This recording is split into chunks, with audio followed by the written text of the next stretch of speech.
Vamos receber do Senhor nessa manhã. Mais uma vez, Mateus 6.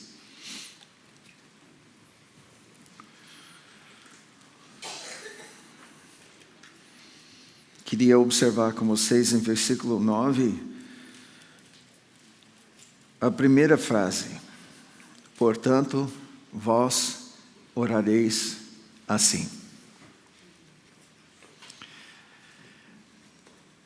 Durante muitos anos, no meu estudo teológico, eu ouvia falar que essa oração era uma oração modelo. Só que quando falava isso, eu confesso para você que dentro de mim, eu traduzia isso, essa frase, como não é tão importante, é uma das maneiras que você pode orar. Né? Tem muitas outras coisas.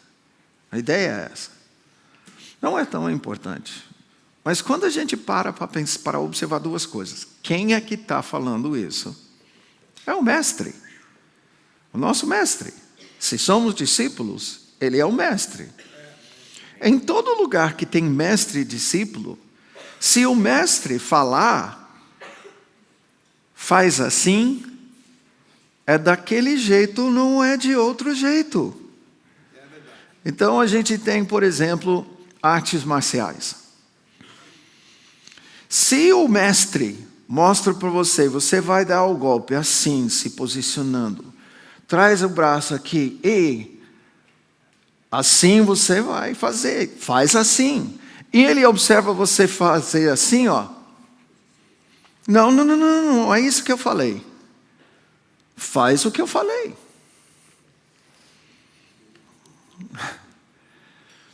Sabe por que eu estou falando isso? Porque eu acompanhei todo um ciclo, tá? Os anos 80 foram anos que o Senhor, o Espírito Santo moveu na igreja, ressaltando e trazendo de volta para nós a importância da adoração e da intercessão. E com isso gerou pessoas que, muitos não eram pastores. Muitos começaram como pessoas reunidas e Deus começou a dar experiências em intercessão, experiências em adoração. Começaram a cantar e ministrar ao Senhor, começaram a sentir um mover do Espírito Santo, um peso para interceder, e começaram a ter experiências. E suas experiências geraram uma busca na palavra. E o Espírito Santo conduziu essas pessoas nessas áreas.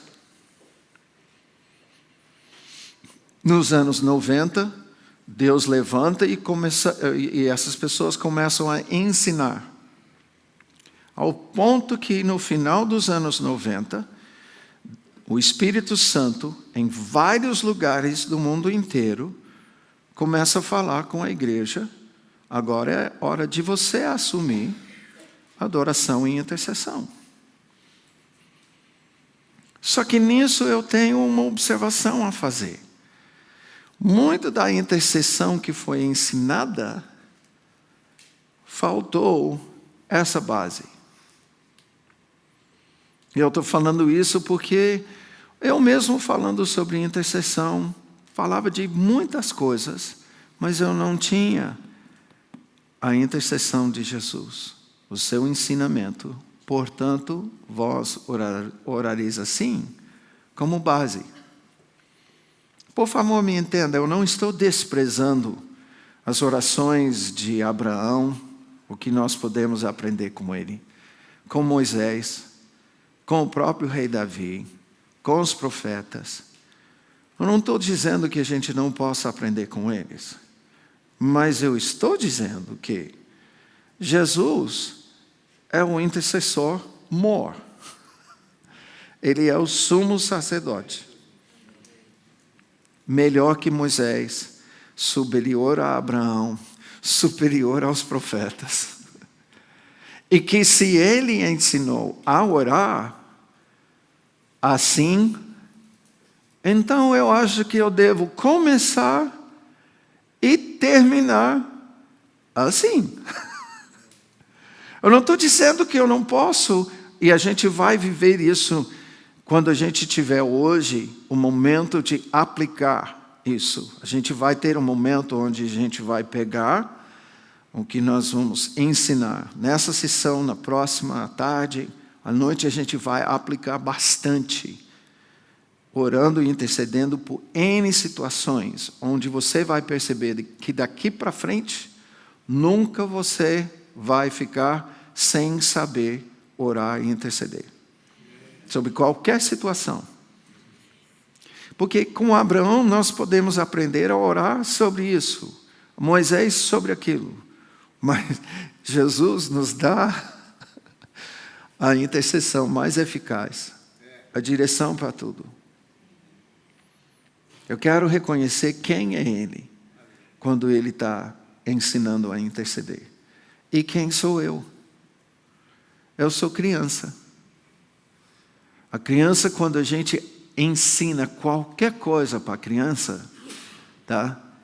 A criança aperfeiçoa através da imitação. Por isso Paulo fala, sejam os meus imitadores como eu sou de Cristo. Será que Paulo também não orava assim? Posso dizer numa outra hora, como nós podemos ver que as orações de Paulo parece que vêm e destrincham as frases do Pai Nosso. Isso também é evidente. Então, eu estou fazendo com isso, eu estou querendo gerar para nós um novo valor. Tá? Porque é a hora da gente reavaliar o nosso conceito em relação a essa oração. Que, possivelmente, até o dia de ontem, para você essa oração era uma oração litúrgica. Uma oração repetitiva. Tá? Uma repetição vã para algumas pessoas. Para outras, uma oração denominacional. É dos católicos. Para nós que somos evangélicos, é dos católicos. E a gente viu desaparecer essa intercessão como base da nossa intercessão. E aí eu estou vendo aí eu vejo na palavra que Jesus estabelece para nós essa intercessão como base quando ele diz, portanto, vós orareis assim. Agora eu peço para você me ajudar com mais uma coisa. Verifica se mudou de ontem para hoje, tá? Mateus 6 fica entre Mateus 5 e 7, ainda na sua Bíblia? Ainda? Na minha não mudou. É que às vezes eu acho que muda, porque tem versículo que eu não vi ontem. Por que eu estou falando sobre isso hoje? Porque eu gostaria de ver com vocês o contexto dessa oração. Essa oração fica no Sermão do Monte. Então, eu quero observar o contexto, porque esse contexto vai me dar a ligação, porque é importante. Especialmente se tiver uma proposta maior, então essa oração está ligada a essa proposta. E de verdade é. Jesus tinha um ministério itinerante, não tinha? De cidade em cidade, ele ia pregando. E o momento que Mateus escreve, na inspiração do Espírito Santo, ele relembra o momento que ele ouvia Jesus pregar um sermão no monte. Nós não sabemos qual, ele não fala. Mas nós sabemos algumas coisas. Nessa época, a transmissão oral era extremamente importante. Todo mundo sabia, porque treinava ouvir e repetir. A transmissão oral era importante porque não tinha tanto escrito. Tinha escritos, mas não tinha tanto. Então, a própria história de um povo era transmitido oralmente, de geração em geração. E você vai observar isso com povos indígenas, antropólogos têm estudado isso N vezes entre os povos. Você vai ter pessoas que são treinadas como os contadores da história. Uns que ficam ouvindo dia após dia, após dia, após dia, e decorando a história, para passar de uma geração a outra geração essa história. Então, quando Mateus está com Jesus como seu discípulo, indo de cidade em cidade para pregar, ele sabe quem é Jesus e ele sabe quem ele é como discípulo. Quem é Jesus? Ele é o Messias. Como Messias, eles não estão entendendo nesse momento que ele é o sumo sacerdote que vai se oferecer em sacrifício. Eles chegaram a ouvir Jesus falar sobre isso no final e até estranharam terrivelmente essa ideia, vou ser crucificado. Não, Senhor, que isso? Mas com isso Jesus estava revelando que como Cristo, primeiro ele iria se entregar para salvar, para redimir. Mas até então, o Messias seria uma figura de governo, um novo rei, que viria e estabeleceria seu reino de justiça, de paz, de alegria. E eles entendiam que eles estavam seguindo esse mestre que era o Messias. Quando Pedro declara, tu és o Cristo, é isso que ele está dizendo. Tu és a pessoa que os profetas profetizaram, que viria e iria estabelecer o seu reino de justiça na terra. E nós cremos nisso. Eu creio nisso. Por que eles chegaram a crer nisso? Porque ouviram esse sermão de cidade em cidade. Numa cidade, o povo da cidade ouviu uma vez isso. Talvez 2, 3 vezes se Jesus ia pregar em alguns bairros. Mas esse sermão é o sermão básico de Jesus. É o que ele pregava em todos os lugares. E é a proposta do Messias. É a proposta do reino. Mateus presta atenção, Pedro presta atenção, Tiago presta atenção, todos os discípulos prestam atenção, porque se um dia você vai pregar, que mensagem? Sendo discípulo de Jesus, discípulo do Messias, que mensagem que você vai pregar? Essa é uma coisa que eu não havia pensado. Até um dia, o Senhor falou comigo, o Espírito Santo, e que você acha que os discípulos, quando Jesus os enviou de 2 em 2, o que eles pregavam? Uma outra mensagem, por acaso? Aí caiu a ficha em mim, eu falei, ué, não é interessante isso? 111 versículos na nossa Bíblia. A proposta do reino. A proposta do Messias. E quando Jesus vai de cidade em cidade, ele está levando como proposta isso como se dissesse, pessoal, eu vim, porque ele sabe que ele vem no auge do pecado, onde abundou pecado, superabundou a graça. Então, nesse momento, no mundo inteiro, o auge estava num pico. O pecado estava no auge, um pico assim, bem alto.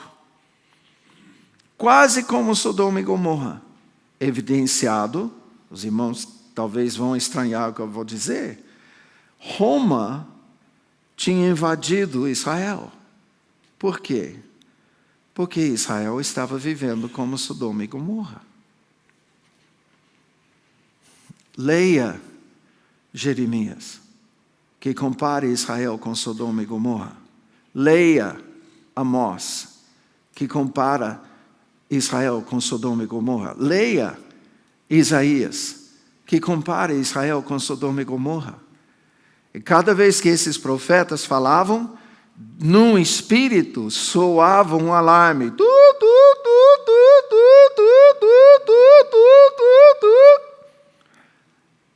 Era para temer nesse momento. Quando na boca de um profeta há menção de Sodoma e Gomorra, é para cair aos prantos, render as vestes, rasgar o coração e dizer: tenha misericórdia de nós, Senhor. Porque ao mencionar Sodoma e Gomorra, o Senhor está dizendo: estou para te destruir, como eu fiz com Sodoma e Gomorra. Você sabe que Jesus faz menção disso nas suas palavras? Ele faz menção, ele relembra Sodoma e Gomorra apontando para Tiro e Sidom. Cidades atuais no seu tempo, que eram como Sodoma e Gomorra. Ele diz: se tivesse feito em Sodoma e Gomorra, ai. E Israel estava vivendo como Sodoma e Gomorra. Que mais que me leva a entender isso? 40 anos depois que Jesus ressuscitou e ascendeu, Deus destruiu o templo. Não, mas foram os romanos. Não, foi Deus. Deus assume isso. Não, mas foi os romanos. Não, você não está entendendo. Deus fez isso. Porque se Deus não quisesse, Ele mantinha os romanos fora da terra. Eles entraram, por quê? Porque Deus assim disse: é tempo. Eu vou abrir as divisas nacionais, eles vão vir, e eles serão meu instrumento de disciplina. Os profetas apresentam exatamente essa base. E qual é a mensagem de Jesus como Messias? Arrependei-vos. Com todas as evidências da disciplina de Deus, é o pai olhando para o filho, dizendo: filho, você não está enxergando como você está longe de mim? Como você está fazendo tudo o que eu falei para não fazer? Filho, arrepende-te. Cai na real, volta para trás, volta para mim. Que é o que significa arrependei-vos. É o coração de Deus nisso. Se você não se arrepender, filho, perigosamente semelhante a Sodoma e Gomorra, eu vou destruir e eu vou fazer o que eu já falei nos profetas e o que eu já falei em Levítico 26. A última etapa de disciplina que Deus fala: eu vou te espalhar para as nações, e eu vou tirar a minha espada vingadora.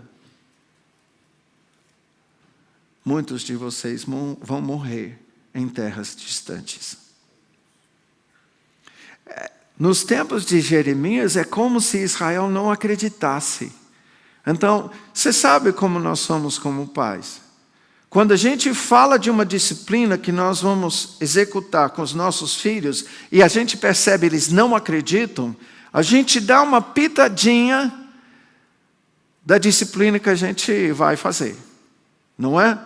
Deus fez isso com o cativeiro. Israel, você não está acreditando. Isaías falou Sodoma e Gomorra. Amós, contemporâneo de Isaías, falou Sodoma e Gomorra. Agora Jeremias está falando sobre isso. Você não está acreditando? Tá bom, vem Babilônia. Vem Assíria. Leva meu povo lá para o quarto de castigo.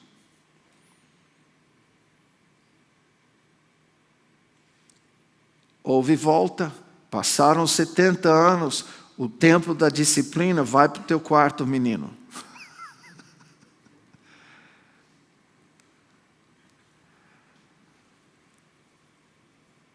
O momento de ficar isolado. O momento para você refletir sobre o que você fez. No final, Daniel, Esdras, Neemias caem em si e eles começam um arrependimento, pedindo perdão pelos pecados que fez Deus levar a nação para o cativeiro. Voltam, passa mais 400 anos, chega Jesus. Infelizmente, Israel está na mesma condição. Não somente Deus destrói o templo 40 anos depois que Jesus ascende, como dentro dos próximos 90 anos, até 161, agora Roma expulsa Israel da sua terra, que é a disciplina máxima que Deus fala que Ele vai executar com o povo de Israel, porque eles são sinal e símbolo para as nações. Ele não vai destruir Israel. Israel é sinal e símbolo para as nações. Ou seja, olha para Israel e você vai saber como Deus lida com as nações. Agora Deus espalhou Israel por toda a terra. O fato da gente poder ver, nós temos uma perspectiva onde nós vimos que isso aconteceu de fato. E ainda mais, as palavras de Zacarias, de Jeremias, de Ezequiel, que Deus iria trazer o povo dos confins da terra, das nações, de volta para a sua terra. Nós estamos vendo isso com os nossos olhos. A gente deve sentir o temor do Senhor em relação ao nosso pecado. Se Ele fez isso com Israel, que sinal e símbolo, que é a menina dos olhos dele, Ele não vai executar disciplina sobre nós?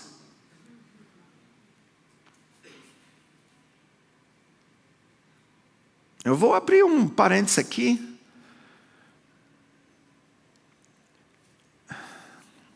Eu estou ligado muito, e por isso eu estou falando sobre essa questão da disciplina, porque isso faz parte da ministração profética para o Senhor, ou para a igreja, da parte do Senhor. O profeta é que lida com a disciplina e o entendimento da disciplina do povo de Israel, do Filho de Deus. É muito importante a gente entender como igreja a disciplina do Senhor. Há aqueles que dizem que não tem mais disciplina. Me desculpa, mas todas as coisas que Deus fazia com Israel para disciplinar Israel estão acontecendo no mundo hoje. Antes era disciplina, agora não é? Não queremos que seja. Porque nós queremos que Deus seja o que nós queremos que Ele seja. O Pai que nós queremos que Ele seja. Israel é sinal e símbolo. E nisso eu preciso observar. Brasil era a nação que não tinha furacões. Não tinha terremotos. Não tinha tornados. Todas essas coisas em Israel eram sinais da disciplina de Deus. Tanto é que em alguns momentos os profetas, eles escrevem 2 anos depois do terremoto.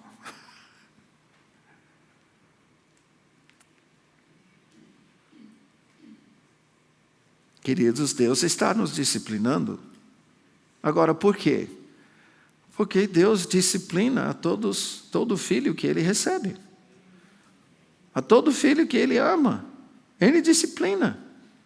Hebreus 12 diz que Ele açoita.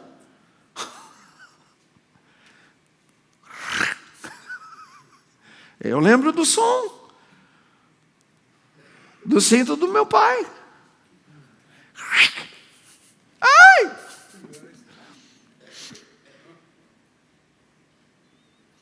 E eu estou falando sobre isso para nos colocar nesse contexto.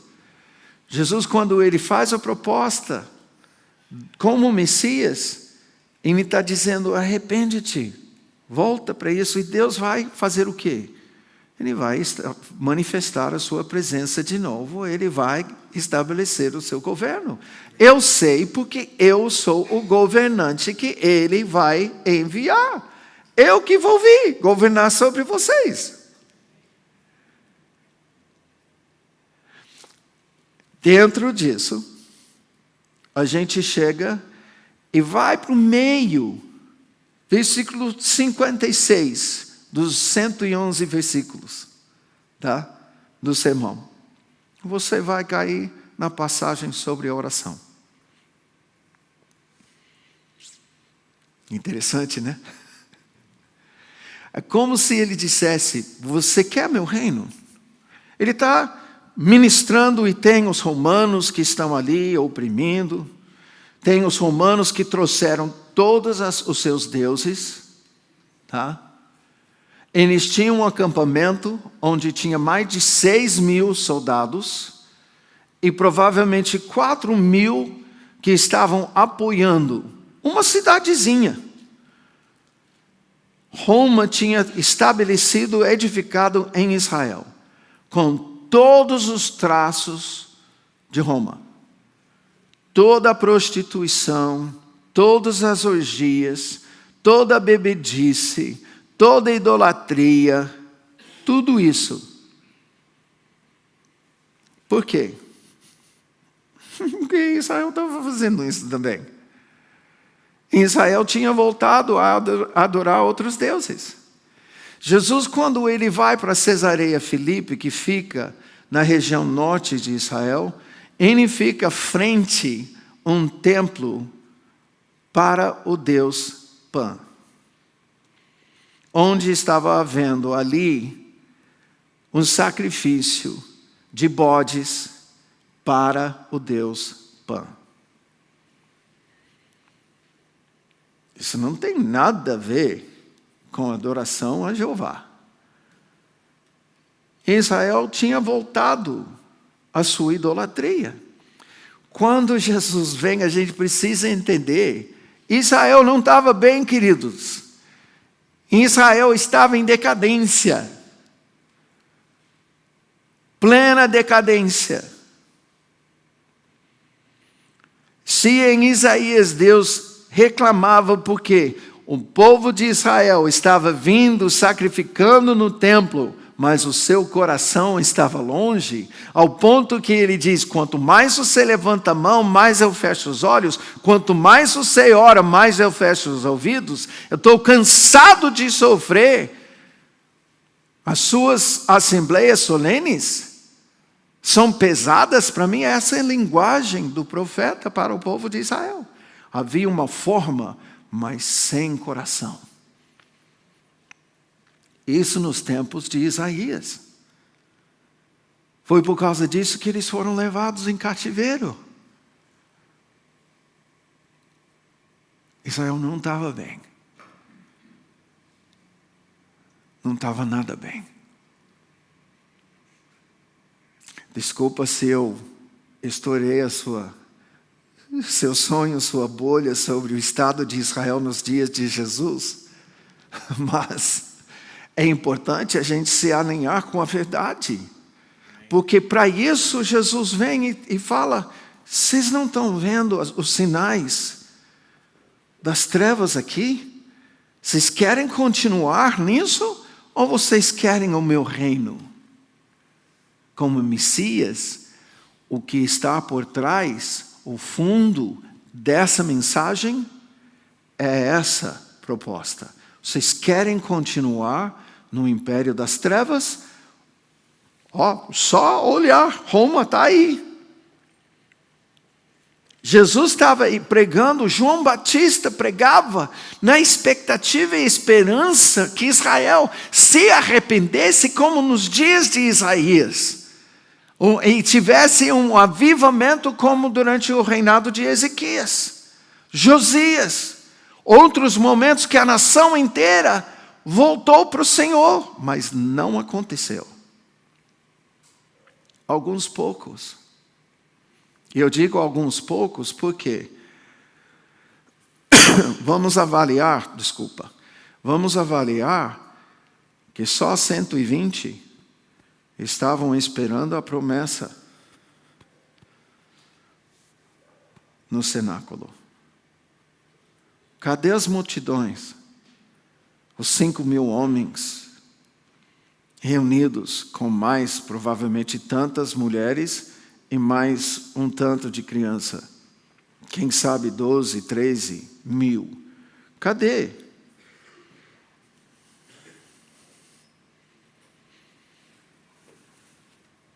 Não. Jesus está pregando, trazendo uma proposta como o rei que vai governar. Você quer continuar nisso? Ou vocês querem o meu reino? E bem no meio, ele diz, portanto, vós orareis assim. Só vou observar aqui com vocês, bem no meio dessa oração, vem o teu reino. Sabe por que nós temos que pedir? Vem o teu reino? Porque já foi estabelecido o império das trevas.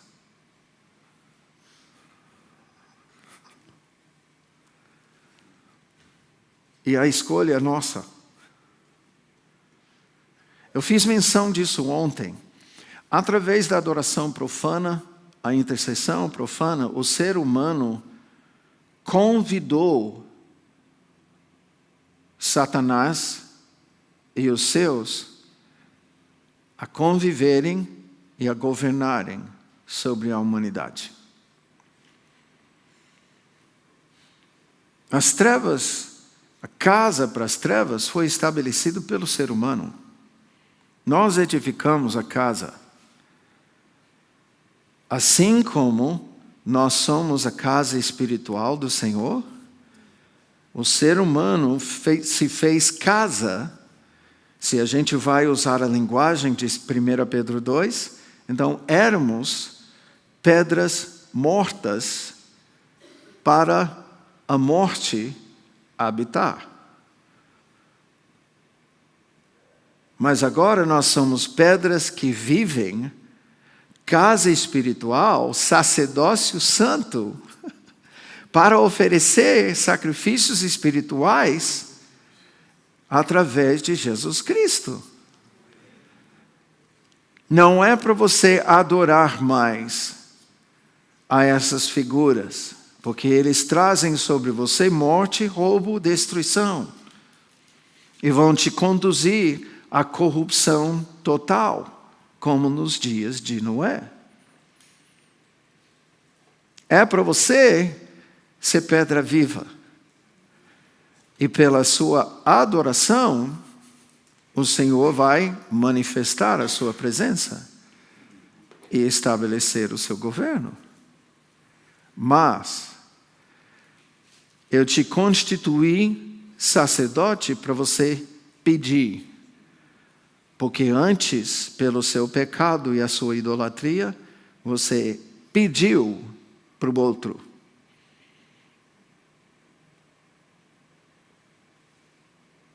Entendemos isso? Entendemos essa verdade? Eu acho extremamente importante a gente entender isso, para a gente entender a importância da nossa adoração, a importância da gente na simplicidade de criança. Eu posso sim, simplesmente orar com fé e com entendimento. Pai nosso que estais nos céus, santificado seja o teu nome. Venha o teu reino. Quando eu falo hoje, meu coração cheio de fé e entendimento, Pai, eu estou pedindo. O Senhor me constituiu para pedir, eu estou pedindo. Nenhuma vez eu estou falando, vem o teu reino em vão. De jeito nenhum. Posso estar na rua, posso estar no mercado, posso estar num momento de ministração, posso estar com família, constante. É comum, a Marlene é minha testemunha aqui. É comum a gente estar num restaurante para almoçar, eu peço, Senhor, venha o teu reino para esse lugar. Qual é a minha expectativa quando eu peço isso? Eu estou esperando Deus fazer algo sobrenatural, ninguém está esperando, e eu sou o porta-voz do Senhor que vai dar uma explicação daquilo que Deus está fazendo. Eu estou esperando os dias, como lá na Escócia, que as pessoas nos bares começaram a se arrepender. Botaram de lado o copo de cerveja, uísque, vinho, botaram de lado, pararam de beber, caíram de joelho dentro do bar e começaram a se quebrantar diante do Senhor. Eu quero ver isso! Eu quero ver, por isso, no restaurante eu falo, venha o teu reino. Eu estou pedindo para o Espírito Santo assumir o reino de Deus. Não é bebida ou comida ou bebida. E sim, paz, alegria, justiça no Espírito Santo. Vem o teu reino. Eu estou pedindo a ação do Espírito Santo.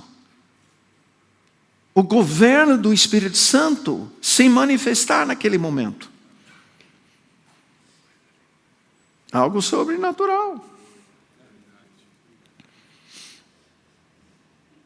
E assim vai.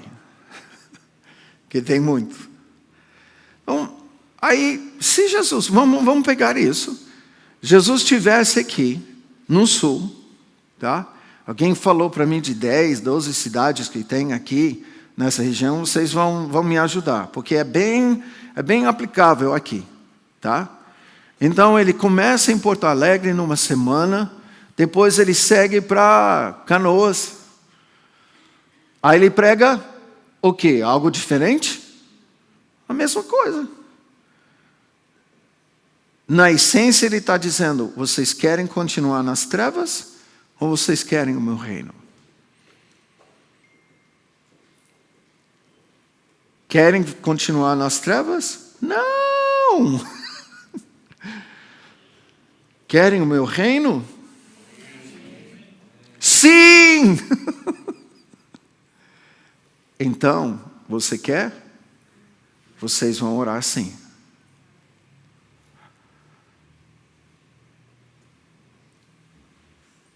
Ele passou uma tarefa. Não fica vago. Você quer meu reino? Então você vai orar sim. E o Senhor me ministrou um negócio.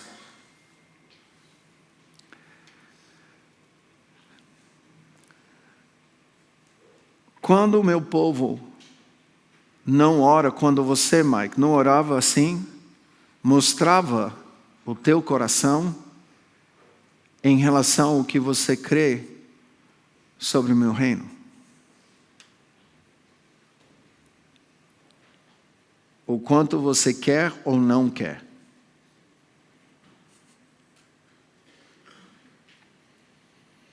O reino de Deus, queridos, Jesus disse, o reino de Deus está dentro de vós.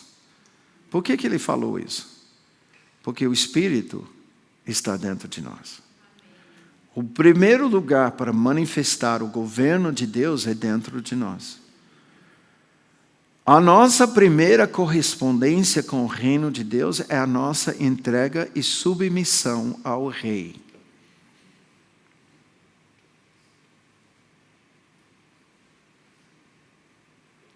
Será que nós temos... Será que nós queremos,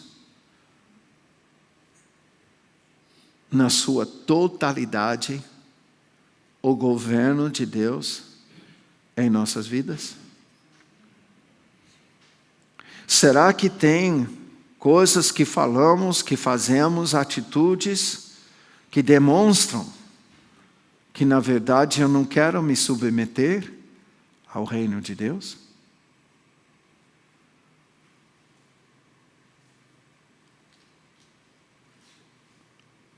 Nisso, há uma luta. E há uma... Eu observo que se eu estou vivendo por mim, pela carne, e não andando no Espírito, eu estou demonstrando que eu não quero o reino. Eu digo, venha o teu reino, mas eu não me submeto àquele que habita em mim para estabelecer o reino e manifestar o reino através de mim. Os irmãos entenderam isso? Amém. Isso aí é tão importante. Parece uma coisa sutil, mas nisso o Senhor me ministrou que o reino de Deus passa através da minha vida. Quando Paulo fala viver uma vida digna, ele está falando disso como pessoa submissa ao Espírito Santo, uma pessoa que valoriza o reino de Deus ministrado pelo Espírito Santo em nós.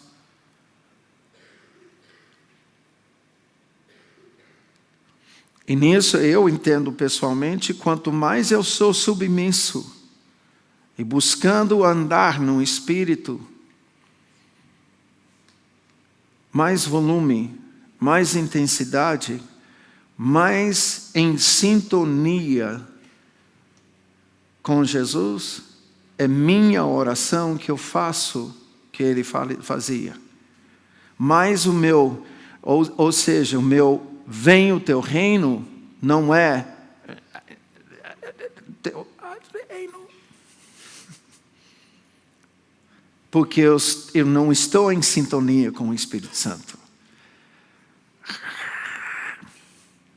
Chega com chiado. Quando eu estou submisso, a minha oração chega com clareza. Como Jesus chegava, Pai, venha o teu reino. Então, pergunto para vocês, querem continuar com as evidências de morte, roubo, destruição aqui em Novo Hamburgo?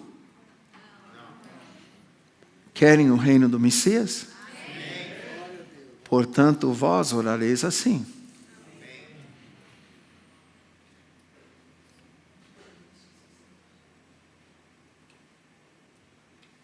Lembrando, Jesus não ensinou a orar sem ser necessário orar para estabelecer o reino.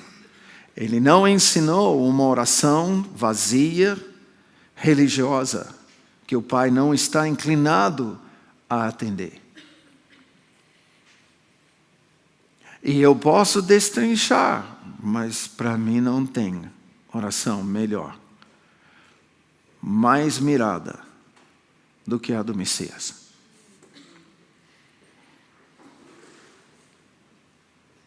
Mas aí eu queria ver o outro texto com vocês. Lucas 11.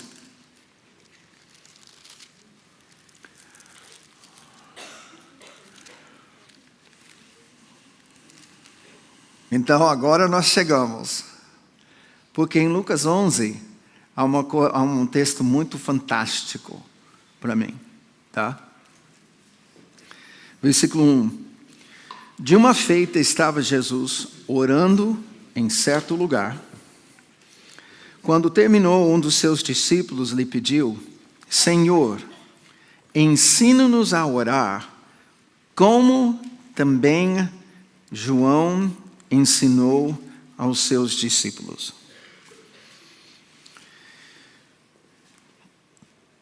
Eu vou pedir para os irmãos terem uma paciência comigo nesse momento.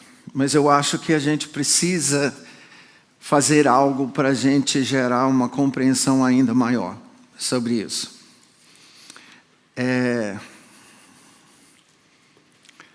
Vem cá, um barbudo, João Batista. Tá? Por quê? Nesse momento, tá?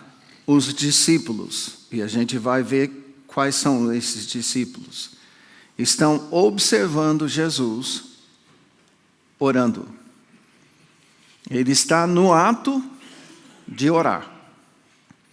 Ele está em certo lugar orando. Não fala se ele está ajoelhado, não fala se ele está em pé, mas eles sabem que ele está orando. Tá? E eles fazem menção na pergunta: ensina-nos a orar como João ensinou aos seus discípulos. Por que a comparação? E como que eles sabem que João ensinou os seus discípulos a orar? Não está falando de João, o discípulo. Está falando de João, o batizador.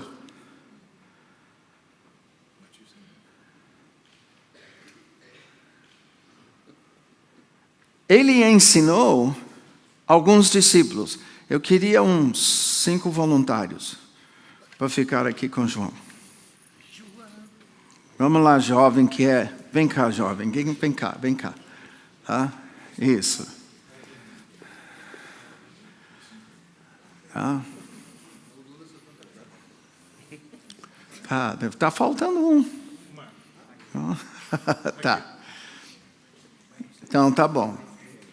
Forçado, mas foi. Os discípulos originais eram voluntários. Tá. João tinha discípulos. Contrário ao que eu ouço hoje em dia sobre João Batista. Ah, não, ele não tinha discípulos. Não, você não leu as Escrituras. Literalmente eu ouvi uma pessoa, um ministro, pregar em conferência: João Batista não tinha discípulos. Mano, leia. Dá uma lidinha. Tinha discípulos, sim. Esses prepararam o caminho do Senhor, indo de cidade em cidade. E Jesus, se nós entendemos, ele percorreu as cidades onde João e seus discípulos tinham pregado primeiro. Algo que possivelmente a gente não tinha percebido. Porque ele foi designado no Espírito para preparar o caminho do Senhor. Como que se preparou? Como que Deus preparou Israel para o ministério de Jesus? Arrependimento e arrependimento. De manhã, arrependei-vos. De tarde, arrependei-vos. De noite, arrependei-vos. Na praça, arrependei-vos. Lá no bairro, arrependei-vos. Lá no lixão, arrependei-vos. Oh, João, troca a faixa. Tá bom, arrepende-te. Arrepende-te. Arrepende-te. Não tinha outra mensagem. Arrepende-te, produz frutos de arrependimento. Por quê? Porque assim você prepara o caminho para a manifestação do reino. Assim você prepara o caminho do rei. Não é de outro jeito. Mas há algo, e nisso eu quero, eu creio que, eu preciso dizer para você, eu não tenho prova bíblica para isso. Mas na experiência, eu tenho visto isso, e isso para mim faz muito sentido. Que oração que João teria ensinado os seus discípulos a fazerem?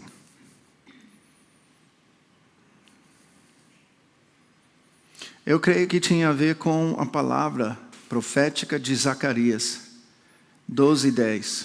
Tem como pegar esse versículo para mim e colocar nos monitores? 12:10. E sobre a casa de Davi, não é o meu ministério, está sobre Israel. E sobre os habitantes de Jerusalém derramarei o espírito de graça e súplicas. Olharão para aquele a quem traspassaram, pranteá-lo-ão como quem pranteia por um unigênito, e chorarão por ele, como se chora amargamente pelo primogênito. Está falando de uma obra do Espírito Santo. Quando em Isaías fala o espírito do temor do Senhor, o espírito de consolo, o espírito de fortaleza, está falando de algo que o Espírito Santo faz. É um papel, é uma função do Espírito Santo, uma obra do Espírito Santo. E nessa palavra, volta, por favor. Está falando daquilo que o Espírito Santo faz para revelar para nós Jesus na cruz. Ou seja, para fazer o ser humano entender, compreender, receber a obra que Jesus fez na cruz. E que nós é que o transpassamos.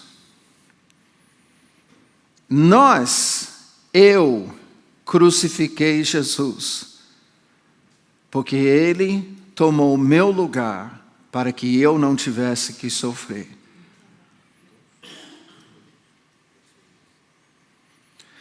Se o Espírito Santo não ministrar quebrantamento de coração, ninguém se quebranta.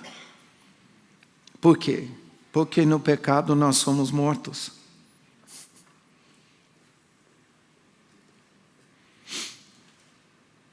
Nisso eu entendo que ninguém é responsável pela sua própria salvação.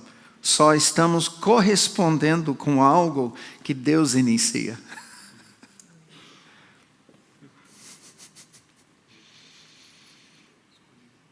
Então eu creio que, em cima dessa profecia, o Espírito Santo, que a palavra diz que o Espírito Santo ensinou João Batista,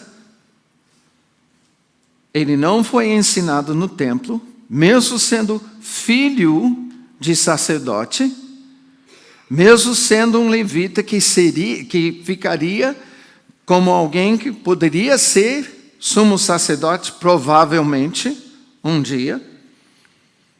Ele foi separado e ensinado no deserto, pelo Espírito Santo, diz a palavra. Pegou Zacarias 12:10 e diz: você vai começar a orar para Deus derramar o espírito de graça e de súplicas. Por quê? Porque vem aquele que vai ser traspassado. Faz sentido? Eu não tenho como comprovar, mas para mim faz muito sentido. Porque ele sabe que o ser humano não quebranta seu próprio coração. É uma obra do Espírito Santo.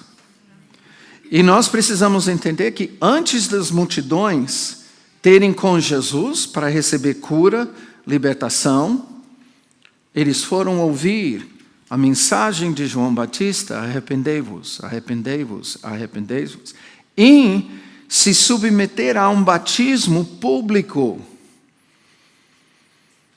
Havia confissão pública de pecado.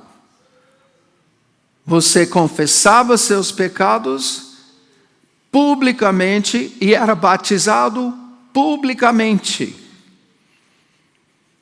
no Jordão e outras águas correntes. Nós não estamos falando agora do mikvah, que é a lavagem cerimonial, que tem a ver com quebrantamento, que tem a ver com confissão, lá na sinagoga ou no templo. Nós estamos falando para ir ao público.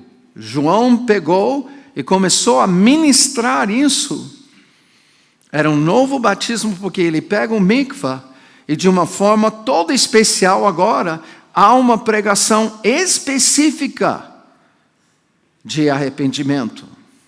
Por isso pessoalmente eu creio que o ministério básico de qualquer profeta não é palavra profética, é arrependimento. Todos os profetas chamam Israel de volta para a aliança. Ou seja, arrependei-vos.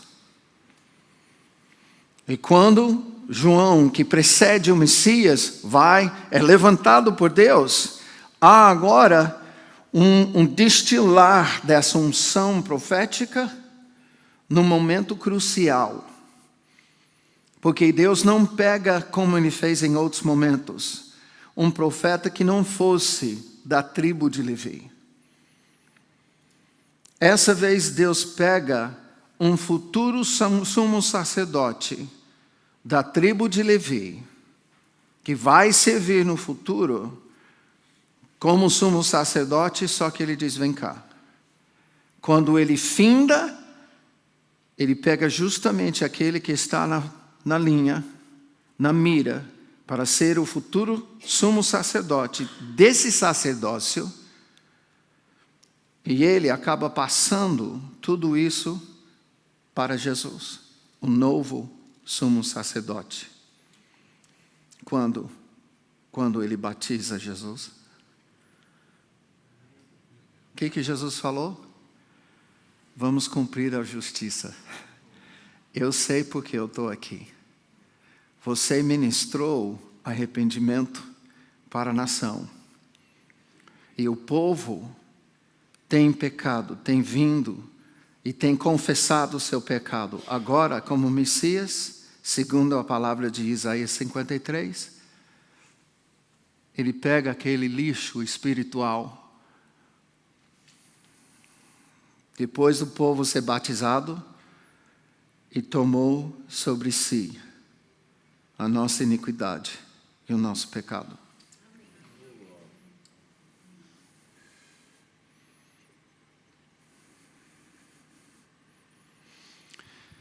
Eu creio que o Espírito Santo ensinou João Batista a orar. E João ensinou os seus discípulos. Porque como eles também iam pregar a mensagem de arrependimento. Mas para o povo ser quebrantado, tinha que haver uma obra do Espírito Santo. E isso só acontece por causa de oração. A questão é que nesse momento, nós temos... eu nunca vi Jesus de chapéu, mas, por favor, fica a seu critério.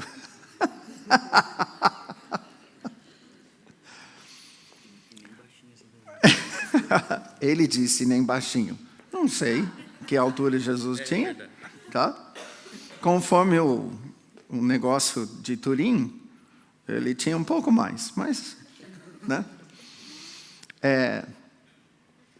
Nesse momento, quando eles estão olhando Jesus orar, algumas coisas já aconteceram, tá? Um dia, João Batista, por favor, estava pregando e no meio da pregação veio Jesus chegando, João 2. Ele de longe já apontou e disse, eis o Cordeiro de Deus que tira o pecado do mundo. A partir daquele momento, 2 discípulos que seguiam o João, passaram, não. Eles seguiram Jesus. Não diz que eles se tornaram imediatamente discípulos, mas eles começaram a seguir. Nessa questão do discipulado de Jesus, eu acho que a gente tem que entender que Jesus não escolheu pessoas que não estavam lhe seguindo. Ele já estava pregando em alguns lugares. Ele viu quem estava interessado, ele viu quem estava ali, e ele começou a orar. Dentre esses, ele começa a escolher, a não ser, talvez, Mateus. Porque a palavra diz que ele passou pelo Mateus e falou, siga-me. Eu creio que no caso de Mateus, houve algo do Espírito Santo, algo especial, algo que quebrou o molde. Mas talvez porque Mateus, eu creio que o outro nome dele é Levi, algo me diz que ele fazia parte da tribo de Levi. Aí eis uma pergunta muito séria que talvez faz a gente entender a corrupção da época. O que Mateus, alguém que devia estar no templo servindo, o que ele está fazendo servindo Roma, coletando impostos?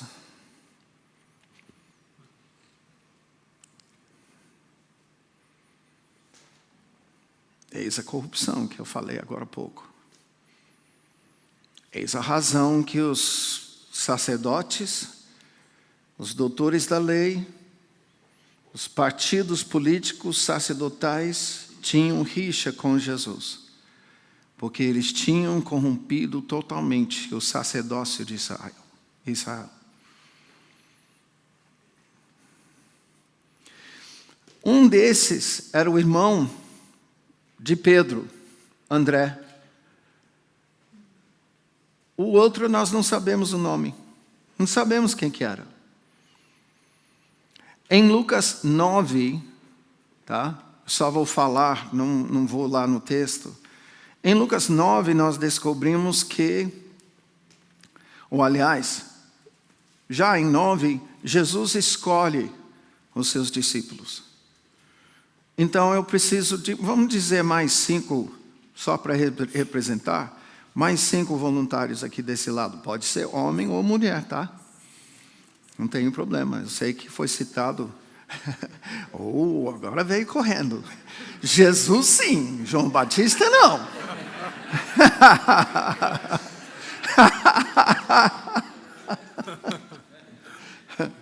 Tá, só que uma coisa triste acontece em Lucas 9, tá? Em Lucas 9, o João vai falar para um governante em Israel. Ele confronta.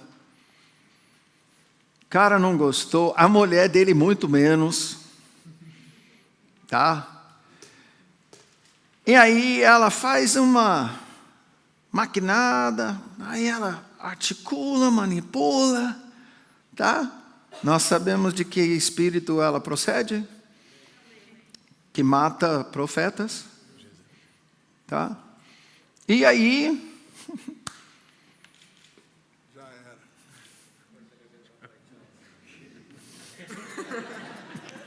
Ele quer tanto seguir Jesus. Ele quer ressuscitar para seguir a Jesus. Mas aí, em seguida, uma coisa interessante acontece, porque tem um homem que traz o seu filho, e ele chega em Jesus, e ele está querendo cura para o seu filho, tá? E eu no meio, se eu sou Pedro aqui no meio dos discípulos, eu estou olhando o João, cara, não, Johnny, eu orei com esse cara 20 vezes ontem, e nada. Aí ele fala, eu também. Mas com certeza ele não vai falar, não, ele não pode falar, falou. Que o homem chega e fala, Jesus, meu filho, ele cai algumas vezes na água, outras vezes no fogo, ele está sofrendo barbaridade. Eu trouxe para os seus discípulos, mas não puderam curá-lo. Tenha misericórdia de mim, do meu filho.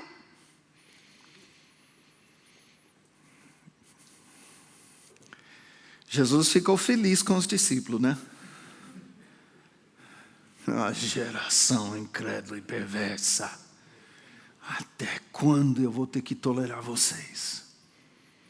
Traz o menino aqui. Aí o menino é curado, tá? Bem sabiamente, tá? Eles esperam passar o momento, todo mundo vai embora, em particular, para não levar outra bronca pública, em particular, Jesus, conta para nós, por que a gente não podia? Que foi? Essa casta só sai com oração e jejum. Então, quem estava orando aquele dia como precisava? E quem não estava? E quem tinha ouvido o Espírito Santo falar, jejua hoje. E quem ouviu, mas não acreditou? Os discípulos. Jesus soube ser guiado pelo Espírito Santo. Eles acreditavam no Espírito Santo, mas não souberam ser guiado, não se deixava ser guiado pelo Espírito Santo. Interessante isso. Aí chega capítulo 10. Eu falo sobre isso porque nós entendemos que o Evangelho de Lucas é um evangelho cronológico. Chega capítulo 10, tudo isso está acontecendo precedendo aquele momento de ver Jesus orando. O que vocês estão fazendo aqui? Morreu. Resolveu também seguir?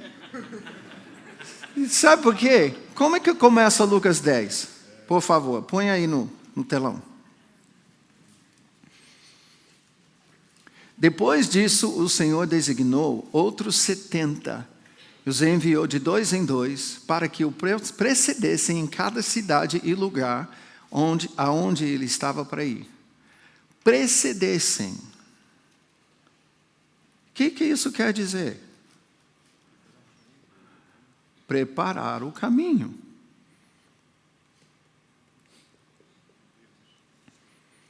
E os 70, quem era?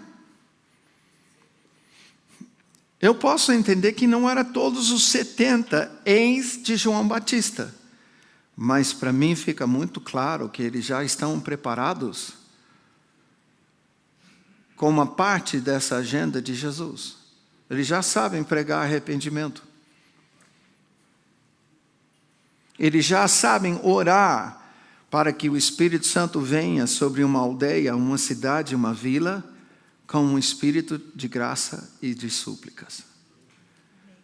Eles têm visto a eficácia da oração de João Batista. Eles viram o resultado, a resposta de Deus, a oração que João ensinou aos seus discípulos. Alguém está ligando isso com o nosso texto de Lucas 11 agora? Ensina-nos a orar como João. No meio dessas, agora, 70 e poucos, tá? 80 e poucos, desculpa. Agora, os discípulos de Jesus, 12 mais outros 70, tá? Tem no meio deles ex-discípulos de João Batista, que agora estão olhando. Você está bem? Ué, está com o olhão vermelho? É, esse é o problema. Estão observando Jesus orar, tá? E eles estão pensando, mas peraí, João ensinou a gente a orar e nós sabemos que a sua oração foi eficaz. Só que Jesus não está pedindo para a gente fazer somente o que João fazia, que é pregar arrependimento. Jesus ordenou que a gente curasse os enfermos, expulsasse demônios, purificasse o leproso e ressuscitasse o morto. E nós sabemos que ele não está brincando com essa ordem, porque ele deu bronca na gente. Quando a gente não pôde fazer o que ele ordenou. Isso tudo na sequência. Então, esse pedido vem com todo esse contexto. Agora, a pergunta deles não é, como é que nós vamos orar para que venha o reino? Agora é, Jesus, nós queremos cumprir as tuas ordens em relação à tua agenda, que agora é nossa, como os teus discípulos. Queremos curar os enfermos. Queremos expulsar os demônios. Queremos ressuscitar os mortos. Queremos ter o ministério que o Senhor está passando para nós, exigindo de nós. Como é que o Senhor está orando? Porque se o Senhor nos ensinar a orar o que o Senhor está orando ali, nós vamos poder fazer o que o Senhor está pedindo. Porque João nos ensinou a orar e nós vimos o resultado. Está dando para entender?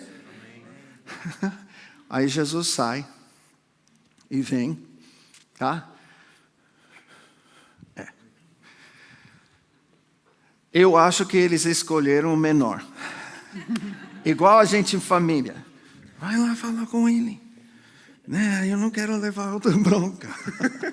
Vai lá, e inocentão aqui. Vai lá e ele pede, Senhor, ensina-nos a orar, como João ensinou aos seus discípulos. E Jesus agora está respondendo. Pergunto para vocês, eles estão observando Jesus a orar. Eles estão querendo saber como que ele estava orando ali ou não?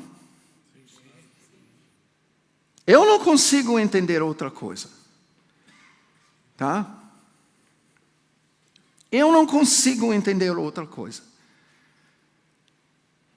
Jesus, nós sabemos que a oração que o Senhor está fazendo ali é o segredo do teu ministério.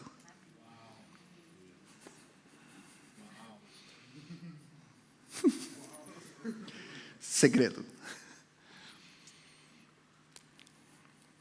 E se o Senhor nos ensinar a orar, então nós vamos poder continuar teu ministério. Amém. Nós vamos fazer, como seus discípulos, o que o Senhor está fazendo. Então ele sai como se disse, vocês querem saber como é que eu oro para fazer as coisas que eu faço? Aí vai, Pai nosso, que estás nos céus, santificado seja o teu nome, venha o teu reino, seja feita a tua vontade, assim na terra como no céu. O pão nosso de cada dia dá-nos hoje. Perdoa as nossas dívidas como temos perdoado aos nossos devedores. Não nos deixe cair em tentação. Mas livra-nos. Peraí. Estou careca de ouvir essa oração. Desde Mateus, desde a primeira vez que eu comecei a ouvir Jesus pregar, na sua proposta como Messias, ele está conclamando a gente a orar desse jeito. Vamos fazer uma outra observação. Tem 82, 41 pares de discípulos que foram enviados para cidades onde Jesus estava para ir, para pregar. O que eles pregaram? Mais especificamente, que sermão?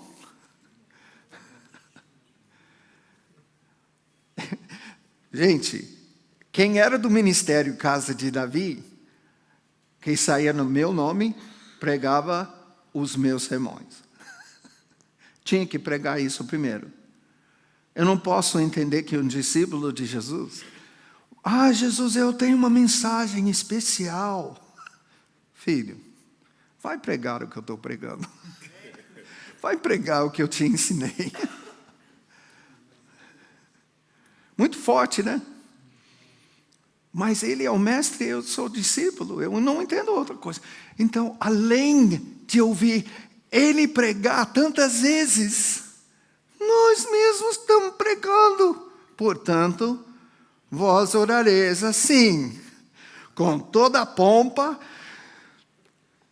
peito estufado porque o Messias ensinou a gente a falar e pregar desse jeito. Mas sabe o que isso me mostra?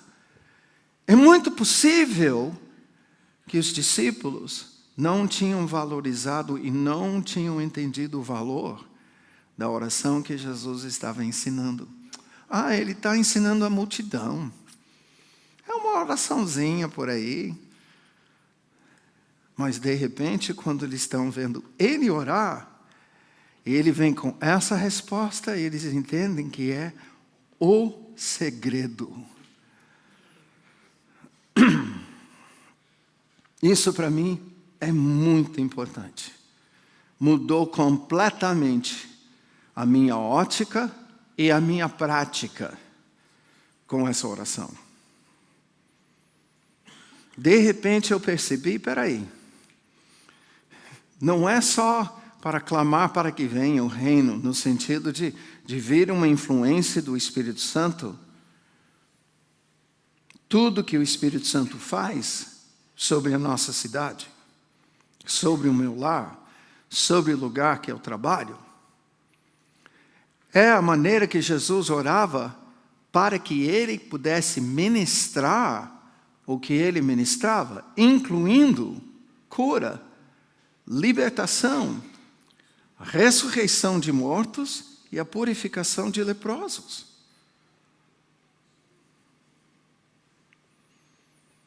Que é o que ele passa para todos os seus discípulos. Faz parte do nosso sacerdócio polivalente do discípulo de Jesus. É para todos nós. E aí eu pergunto, eu vou esconder os olhos, quem tem feito essa oração nos últimos 15 dias? Fora do momento litúrgico. E aí eu pergunto, por que não manifesta mais o reino? Por que a gente não cura mais enfermos?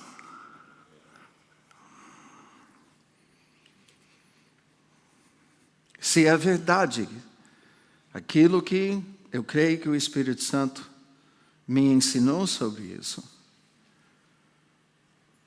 nós temos muito para experimentar a partir do momento que a gente assimila essa oração à nossa prática pessoal. Jesus não estava pedindo coletivamente apenas para orarmos assim, como a gente faz em liturgias. Ele estava mostrando que era a essência da sua intercessão pessoal. Por isso, hoje para mim, eu chamo isso não de Pai Nosso, é o Pai Nosso, mas é a intercessão do Messias. E sendo que ele é o sumo sacerdote, eu acho que é a melhor. Obrigado, gente. Valeu. Obrigado pela paciência, mas eu acho que essa encenação ajuda a gente a entender melhor as Escrituras, a sequência do que está acontecendo, o fundo aqui para nós daquilo que o Senhor está passando, tá? E eu não vou ficar iludido aqui, esperando, ou vamos dizer, na expectativa de que todo mundo vai assimilar isso. Mas eu espero que essas observações tenham instigado em você agora uma curiosidade. Então explica as palavras e as frases. Porque não é à toa que ele destila toda a intercessão de Israel nessas palavras. Isso significa que cada palavra, cada frase é carregado de significado. É carregado da ação de Deus na história da humanidade. E por isso Jesus, eu vou fazer a pergunta para te instigar mais. Por que que de tudo que pode ser revelado sobre Deus, uma palavra é usada na intercessão para falar com Deus? Pai. E afirmo que de tudo que Deus pode revelar de si mesmo para nós, seres humanos, o que Ele considera mais importante para nós é a sua paternidade.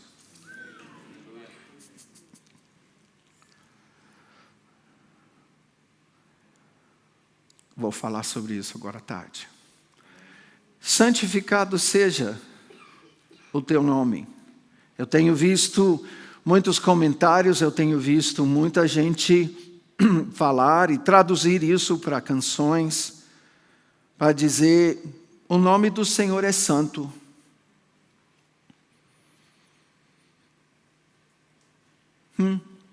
Não é nenhuma mentira.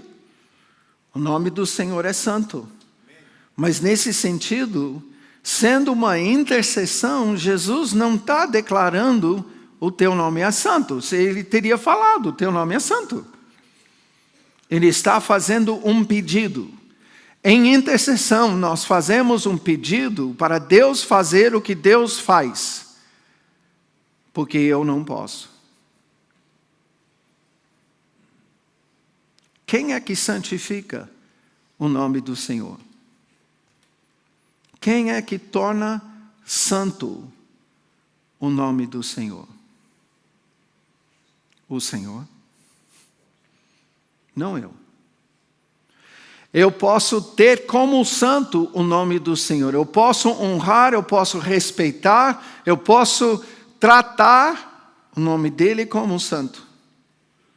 Mas tornar o nome dele santo, só o Senhor. Por isso Jesus está pedindo: santificado seja o teu nome. Ele está pedindo para o Pai fazer o que ele, como ser humano, não tem como fazer. E lembra que ele está dando exemplo para nós. Eu vou falar mais sobre o que Deus faz na história, ou já fez, para santificar o nome dele. Tá? Para gerar um significado para nós, nessa questão de santificado seja o teu nome. Porque para mim, eu não tinha entendimento disso. Eu só tinha, não, o nome de Deus é santo. Mas há muita coisa por trás disso. Muita coisa. Uma coisa muito simples: vem o teu reino. Tão carregado de significado, quando nós entendemos os componentes do reino de Deus. Que nós vamos falar sobre isso nessa tarde. O que corresponde com vem o teu reino, tá? Livra-nos do mal. E por que a gente não fala um sem falar do outro? Já fiz menção disso, mas eu vou destrinchar à tarde. Por quê? O império das trevas já foi estabelecido. E aí nós vamos avaliar esse império das trevas para entender o que significa uma frasezinha: livra-nos do mal. E aí nós vamos ver a santidade prática pela prática da santidade. Perdoa as nossas dívidas, assim como nós temos perdoado aos nossos devedores. A essência da santidade.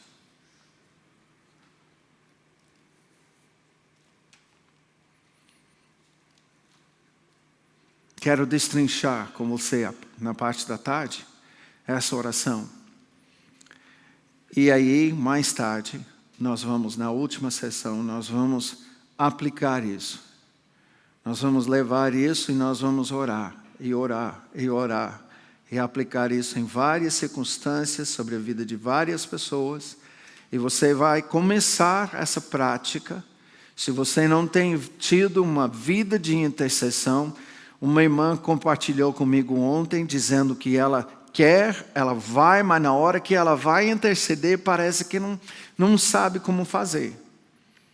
Ela não é a primeira, não será a última pessoa a fazer isso. Eu creio que, porque nós não estamos ensinando a orar como Jesus ensinou a orar e orava. Quando nós aprendemos com Ele, não vai ter nenhuma circunstância que a gente não vai ter a orientação dEle para então orar. E com isso, de propósito, o Senhor tem dado algumas orientações para a gente então poder ver a nossa jurisdição sacerdotal, que eu mencionei ontem, onde você pisa a planta dos seus pés todos os dias, de segunda a segunda. Essa é a sua jurisdição. Tá? Se você nunca interceder por uma nação sobre a sua jurisdição, é diariamente. É diariamente. Não somente eu digo uma vez por dia, mas eu faço essa oração, N vezes. Melhor, eu sou orientado por essa oração N vezes por dia. São os parâmetros, é o caminho sobre o qual eu ando intercedendo. Vamos voltar às 14 horas. Alguma pergunta sobre isso? Microfone. Obrigado, Lucas.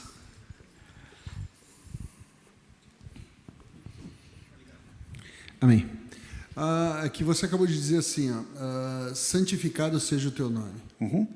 Lá atrás, não sei se foi com os pastores ou foi ontem à noite, tu dá o exemplo do santificar, que é, na sua etimologia, a origem da palavra é separar. Uhum. Nesse momento que tu diz assim, santificado seja o teu nome, ele não seria a mesma coisa que dizer assim, separado está o teu nome, ou separa o teu nome dos outros deuses, dos falsos deuses, a ideia aqui que eu compreendo, separa o teu nome daquilo do resto. Sim. Ok. Tá? É exatamente sobre isso que nós vamos ver na palavra. Como que Deus separou, exaltou e elevou o seu nome acima de todos os nomes. Amém. O que Deus fez na história. E a gente vai ver isso porque é o testemunho de Deus preservado na sua palavra para chegar e testemunhar para nós, orando assim, é esse tipo de coisa que eu vou fazer. Mas eu não vou antecipar, a gente vai voltar às 14 horas. Thank you. Deus te abençoe.